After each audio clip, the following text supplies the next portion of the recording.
বরং থেকে যতই পালাও মরণ তোমায় নিবে ঘিরি।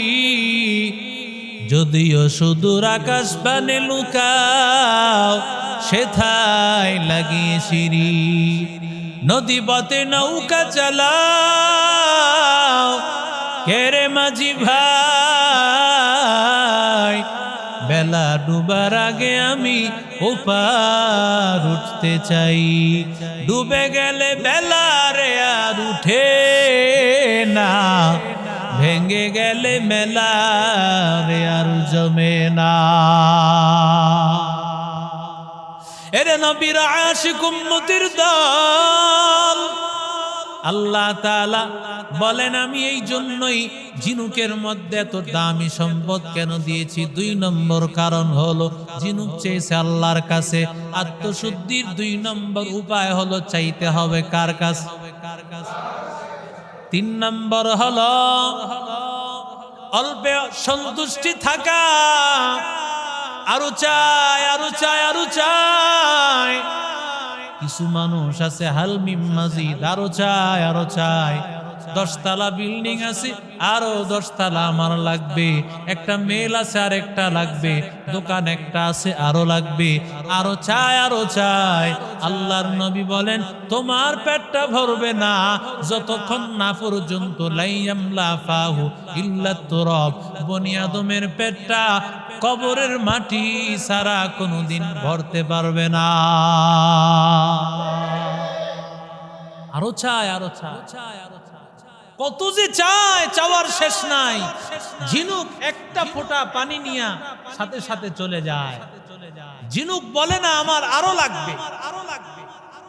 আল্লাহ তাআলা যখন বাকে আল্লাহ বানাইছেন, বাকে বলেন ও আল্লাহর বান্দা আমি আল্লাহ কয়টা ফোঁটা দিব? বা বলেন ও মালিক আমারে ফোঁটা দাও মাত্র একটা।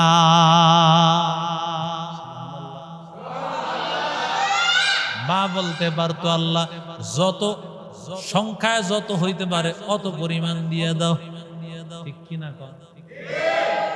যত আছে দাও আল্লাহ। বা বলে মালিক না না একটা ফোঁটা দাও।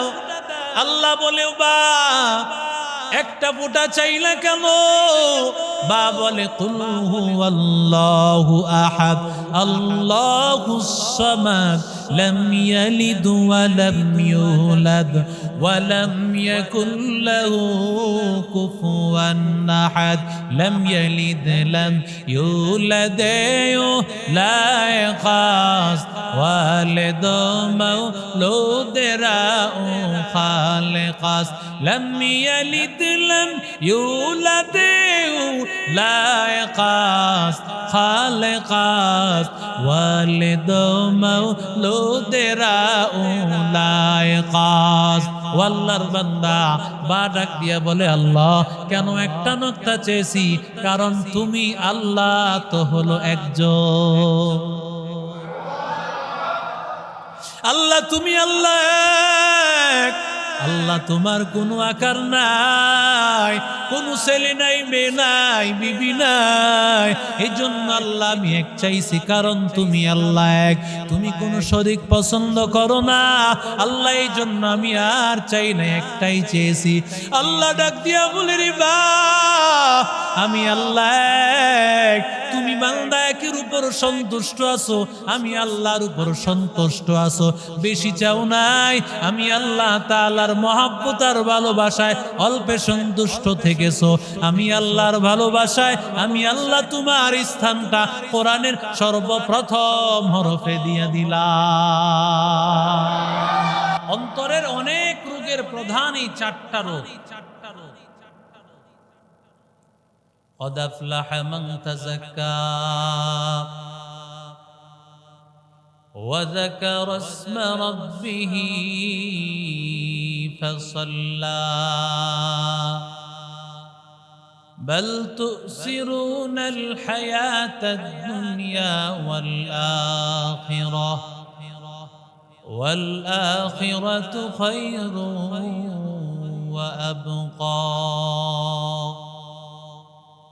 إن هذا لفي الصحف الأولى صحف إبراهيم وموسى আল্লাহ তাআলা ডাক দিয়ে বলেন, অন্তরের চিকিৎসা যারা করে নিল এরা সফল হয়ে গেছে। যারা নাকি অন্তরটাকে অন্তর পরিষ্কার করে নিয়েছে, অন্তরের মধ্যে কোনো ময়লা নাই, অন্তরে হিংসা নাই, কিবির নাই, অন্তরের মধ্যে কোনো গীবত নাই, শিকায়াত নাই। যেই বান্দা অন্তরের চিকিৎসা করে নিয়েছে ওই বান্দা সবচাইতে বড় সফল। আরো জোরে বলেন। আমি মনে করতেছি আমি বাড়িওয়ালা, আমি টাকাওয়ালা, আমি গাড়িওয়ালা, আমি বুঝি সফল। আল্লাহ বলে বান্দা না না, টাকাওয়ালা সফল না, বাড়িওয়ালা সফল না, নেতা সফল না, কোন আল্লাহর বান্দা সফল না। قد أفلح المؤمنون الذين هم في صلاتهم خاشعون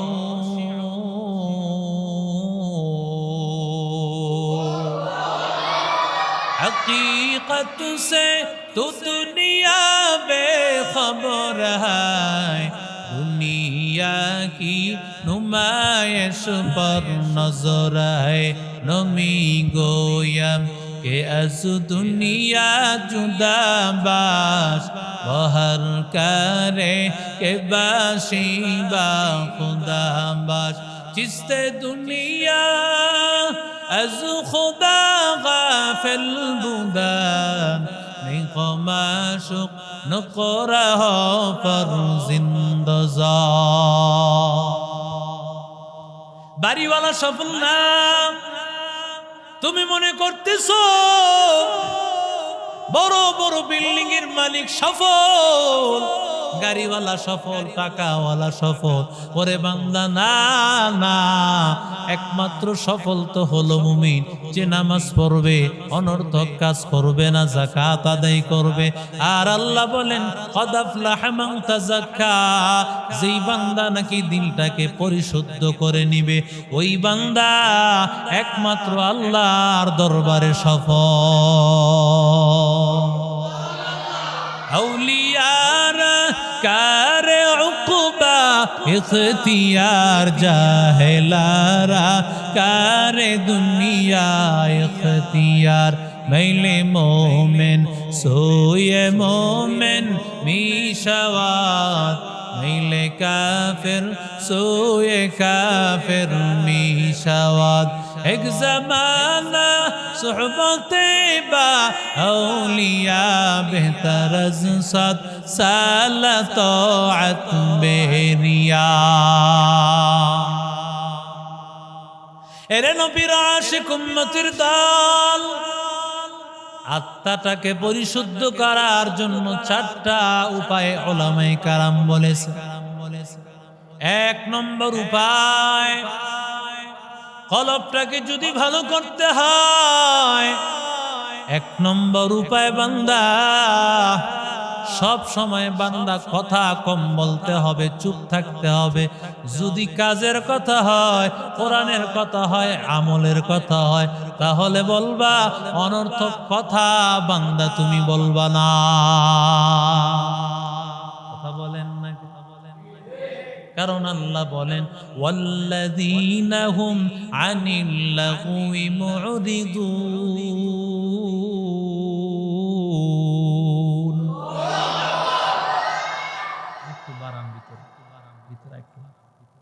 আল্লাহ বলেন যেই বান্দা অনর্থক কাজ থেকে বেঁচে থাকবে ওই আল্লাহর বান্দা সফল। ঝিনুকের দিকে তাকা দেখ, একটা ঝিনুকের মধ্যে লক্ষ টাকার মুক্তা, জিনুক কিন্তু মানুষের সামনে বলে না আমার মধ্যে লক্ষ টাকা কোটি টাকার মুক্তা, অথচ তাকায় দেখ একটা মুরগি মাত্র 10 টাকার ডিম পারিয়া সারা শহর গরম করিয়া নেয়। কথা কন না কেন? খালি কলসি বাজে বেশি, ঠিক না? খালি কলসি বাজে বেশি, অল্প বিদ্যা ভয়ঙ্কর, ঠিক কিনা বলে? কিছু জানে আর না জানে দেখবেন চায়ের হোস্টেলে বসলে মাশাআল্লাহ, আরে হুজুর কি জানে, হ্যাঁ কুলচরিত্র ইমাম সাহেব রবিউল সাহেবের ব্যাপারে দেখবেন এত বড় বদনাম, অমুক মসজিদের ইমাম খারাপ, অমুক মসজিদের ইমাম খারাপ। জানেন খাজা মঈনুদ্দিনকে, আরে বাবারে কি কথা কয়, আর বিড়িটা টান দেয় আর হ্যাঁ বয়ান করতেছে, এদিক দিয়ে নামাজ চলে। কথা কোন আছে না নাই? খাজা মঈনুদ্দিনের বয়ান আর ওই ইমাম সাহেব খারাপ, ওই ইমাম সাহেব খারাপ, অথচ মাঝখানে নামাজ। কি আছে না নাই? সব দোষ ইমাম সাহেবের কান্দে দিয়া হ্যাঁ সবচেয়ে ভালো। কথা কোন সমাজে আছে না?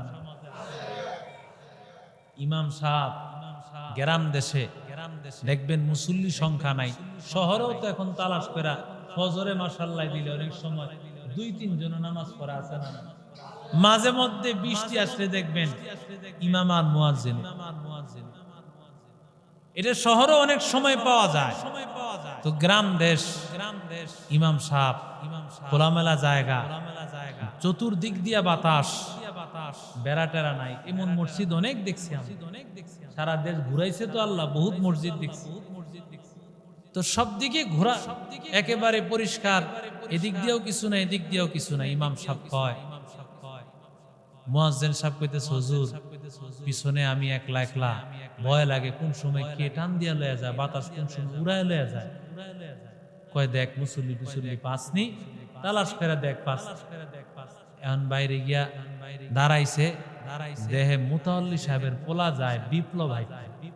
জোরে কন কে? আরে কথা কয় না, কে যায়? বিপ্লব ভাইটা যায়, সালাম আলকি দিয়া কয় বিপ্লব ভাই নামাজটা দাঁড়ায় গেছে, একটু নামাজটা পড়া যায়। বিপ্লব কয় হুজুর আমার কাপড়টা বালান, কাপড়টা বালান। দেখবেন বহুত যুবকরা নামাজের কথা কইলে হুজুর প্যান্ডা বালান, এই প্যান্ডা বালান এটা লইয়ে তুমি ঘুরোকে। কথা কয় না? মুসলমান কোনদিন নাপাক কাপড় পরে, তোমার কাপড়ের অভাব পড়ছে, তোমার নাপাক কাপড় পরে ঘুরতে হবে। তালাশ করলে তো দেখা যাবে তোমার প্যান্ট আছে 100টা, এরপরও তুমি নাপাক পরে ঘুরে কেন? এটা তো মুসলমানের চরিত্র না, ঠিক কিনা জোরে বলে? কয় হুজুর আমার কাপড়টা ভালো না। হুজুর কয় তোর একটা কাপড় দি মনে, এই কাপড়টা পরে তুই নামাজটা পড়িস, আবার পরে দিয়া দিস। কয় হুজুর আমার টুপি নাই, আমার টুপি নাই। এরপরে কয় কি? হুজুর কয় মসজিদে টুপি আছে, তোরে টুপি দি মনে, টুপি পরে নামাজ পড়িস। আর টুপি ছাড়াও তো নামাজ হয় কি হয় না? দুই কথা কয় যখন পার পায় না, কয় হুজুর আসল কথা কি আমার মনটা ভালো না। হুজুর কয় তোর যেই মন আছে সেই মন লয়ে নামাজ পড়, কবুল করার মালিক জোরে কোন কে? কোনোভাবে যখন হুজুরে বুঝাই তারে না, এখন কয় হুজুর আসল কথা কি কমু, কাপড় ঠিক নাই এটা আসল কথা না, টুপি নাই এটা আসল কথা না, মনটা ভালো না এটা আসল কথা না, আসল কথা হলো হুজুররাই ভালো। সব দোষ হুজুরের কান্দে দিয়া ভালো মানুষের মতো হাইটটা যায়। সমাজে এমন মানুষ জোরে কোন আছে না? দেখেন না সমাজের কিছু মানুষ কত খারাপ। সব দোষ ইমামের কাঁধে দেওয়ার জন্য ওই যে ময়নার চাচায় ইমাম সাহেবকে ফাঁসানোর জন্য মসজিদের 2য় তলায় নিয়ে রেখে আসছে মেয়েটাকে। মসজিদের 2য় তলায় মেয়েটাকে মেরে রেখে আসছে। কেন? অপরাধ কি? মেয়েটা দেখে ফেলছে মা এবং চাচার সাথে অন্যায় কাজে লিপ্ত অবস্থায়। যেদিন মারা গিয়েছে সেদিন দুপুর বেলায় সে একসাথে মা এবং চাচাকে উলঙ্গ অবস্থায় দেখেছে বিধায় এই মেয়েটাকে প্রথম কান কেটে ওয়ালের সাথে ধাক্কা দিয়েছে, মারা যায় নাই। এক পর্যায়ে চাচা রড দিয়ে লজ্জাস্থানে আঘাত করে মেরে মসজিদের দ্বিতীয় তলায় রেখে মসজিদের ইমামকে ফাঁসাইছে। ধিক্কার জানাই ওই সমস্ত প্রশাসনকে যারা নাকি নির্দোষ প্রমাণ হওয়ার পরেও এরপরেও সেই ইমাম এবং মুয়াজ্জিনকে সে অন্যায়ভাবে রিমান্ড দিয়েছে। ঠিক কিনা জোরে বলেন? অন্যায়ভাবে রিমান্ড দিয়েছে। পরিষ্কার তো হয়েছে। ময়নার বাবা এসে নিজেই বলেছে, না না, আমার বাচ্চাকে হুজুর তো করতে পারে না, ডিএনএ টেস্টেও প্রমাণ হয়েছে, বাবা এসেও বলেছে। সুতরাং আর কত চান? একজন আলেম চায় মানুষকে শুদ্ধ করার জন্য রাত দিন পরিশ্রম করে, কষ্ট করে, মানুষের পেছনে মেহনত করে, আর সেই আলেমকে ফাঁসানোর জন্য আপনি চেষ্টা করেন। আপনার কপালে গজব, আপনার উপর আল্লাহর লানত। যেই জাতি তার ইমামকে ফাঁসানোর চেষ্টা করে, যেই অবস্থা হয়েছে হযরত লূত নবীর কওমের অবস্থা, আদের অবস্থা, হুদ আলাইহিস সালামের অবস্থা, তার কওম জাতির অবস্থা, কেন? তারা তাদের নবীর উপর বেয়াদবি করেছে। ঠিক এই জাতীয় আলেমদের সাথে যারা বেয়াদবি করতেছে, প্রতিদিন ঘটনা প্রকাশ হচ্ছে। বেয়াদবেরা পরিষ্কার করে শুনে রাখো, আলেমদের সাথে বেয়াদবি করবে, তোমার জায়গায় আল্লাহ কারুন আর ফেরাউনের মতো অবস্থা দেখায় দেবে। বেয়াদবের জায়গা আল্লাহ অন্তত বাংলার জমিনে আর হবে না। ঠিক কিনা জোরে বল? যতই নির্যাতন করো, যতই কিছু করো না, আল্লাহ তাআলা এই ঝিনুকের মধ্যে কেন আল্লাহ এত দামি সম্পদ দিয়েছেন? ইরানের একটা ভাষ্য আছে, এই ঝিনুকে নির্দিষ্ট একটা সময় সাগরের পারে বসে থাকে, আসমান থেকে বৃষ্টির ফোঁটা পড়বে, ওই বৃষ্টির একটা ফোঁটার মাধ্যমে তার মধ্যে লক্ষ টাকার একটা মুক্তা তৈরি হয়ে যায়। লক্ষ টাকাও নয়, বরং কোটি কোটি টাকা দাম একটা মুক্তা তৈরি হয়। অথচ তাকে কেউ চিনেও না, জানেও না কোথায় সে আছে। আল্লাহর কিছু বান্দা এমন আছে, মানুষ জানে না, বুঝে না, কিন্তু আল্লাহর দাম, আল্লাহর কাছে তার দাম এত বেশি। লাউ আকসামা আলাল্লাহি লা আবাররাহু, পয়গম্বর বলেন, মানুষটা রিকশা চালায়, মানুষটা মসজিদের ইমাম, তুমি মনে করতেছো ইমাম, আল্লাহ তাআলা বলেন না, সে আল্লাহর উপর কসম করে কোন দোয়া করতে দেরি, সেই দোয়া কবুল হতে দেরি হয়। সুবহানাল্লাহ বলে। এরে নবীর আশিক উম্মতের দল, আল্লাহ বলেন, ও গোলাম, এক নম্বর কথা কম বলবা। কম কথা যারা বলবে মান সামাতা নাজা, যারা কথা কম বলবে মুক্তি পেয়ে যাবে। বেশি কথার মাধ্যমে মিথ্যা হয়ে যাবে, গীবত হয়ে যাবে, অন্যায় হয়ে যাবে। ওরে বান্দা, যেই কথা না বললেই না, আল্লাহর মহব্বত নিয়া বান্দা জবান দিয়া কোরআন পড়ো, জিকির করো। যতই জবানটা বান্দা কোরআনের জন্য কাটাইবা, ততই আল্লাহ বরকত দান করবেন। অহেতুক কথা থেকে, অহেতুক কাজ থেকে জবানকে যদি বান্দা কন্ট্রোল রাখতে পারো, হাতকে কন্ট্রোল রাখতে পারো, আল্লাহ তাআলা তোমার মধ্যে, আল্লাহ তাআলা একটা ঝিনুকের মধ্যে যেমন কোটি টাকার সম্পদ আল্লাহ ঢুকায় দিয়েছেন, আল্লাহ তোমার মধ্যে আল্লাহর নূরের মারিফাত আল্লাহ ঢুকায় দিবে।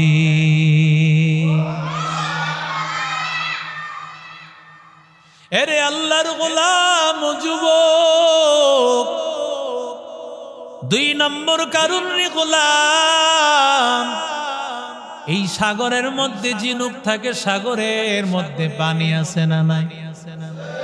আরো জোরে বলেন। সাগর থেকেই তো পানি নেওয়া যায়, কিন্তু ঝিনুকটা সাগর থেকে নেয় না, বরং সাগরের পারে আসিয়া আল্লাহর কাছে বলো, মালিক আয় আল্লাহ, তোমার দরবার থেকে যদি রহমতের বৃষ্টির ফোঁটা পড়ে সেটাই আমি নিব। কারণ একটা ঝিনুক জানা দেয়, আয় আল্লাহ, তোমার রহমত ছাড়া আর আমার কোনো উপায় নাই। ওরে বান্দা, দুনিয়ায় তোমার সম্পদের মালিক, দুনিয়ায় তুমি টাকার মালিক, মনে করতেছো আমার কোনো টাকার অভাব নাই, আমি 1000 কোটি টাকার মালিক। না না, তোমার টাকা দিয়ে কিছুই হবে না, এই টাকা দিয়ে কিছুই হবে না। আল্লাহ যদি চান 1000 কোটি টাকার মালিক, সব খাবার আল্লাহ বন্ধ করে দেন, আছে না না? এত 1000 কোটি টাকার মালিক, কিন্তু বান্দা খেতে পারবে না।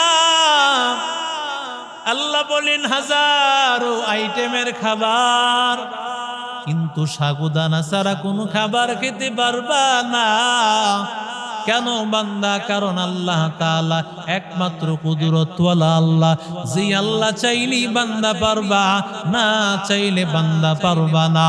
ওরে আল্লাহর বান্দা, ওয়াইদা সাআলতা ফাসআলিল্লাহ, যদি চাইতে হয় বান্দা একমাত্র চাইবা, জোরে বলেন কার কাছে? অতি গভীর হয় রজনী যখন, নীরবে প্রভুর নাম জপিও তখন।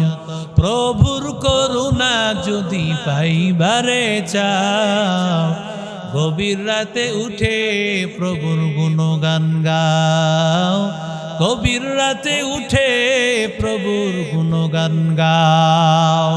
এরে নবীর আশিক উম্মতের দল, দুনিয়ায় কোনো মানুষ দিতে পারে না, দুনিয়ার কোনো বাবায় দিতে পারে না, দুনিয়ার কোনো মূর্তি দিতে পারে না, একমাত্র দিতে পারে না আমার আল্লাহ, ঠিক কিনা?